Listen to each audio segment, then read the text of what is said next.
Magandang gabi po sa inyong lahat. Weather update tayo sa lagay ng panahon. Inasahan pa rin lalakas ang bagyong Goring na nasa loob po ng ating bansa. Pero maranasan natin ang malalakas na mga pag-ulan sa susunod na mga araw.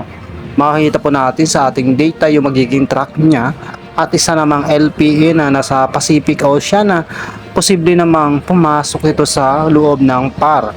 Pero sa ngayon ay wala po itong epekto sa malaking bahagi ng bansa. Maasahan pa rin or ramdam pa rin natin ang epekto ng habagat sa malaking bahagi ng bansa. Makaranas pa rin tayo ng mga pag-ulan at mainit na temperatura. Para sa updates, huwag kalimutan i-subscribe ang aking YouTube channel para sa updates. Magandang gabi po sa inyong lahat.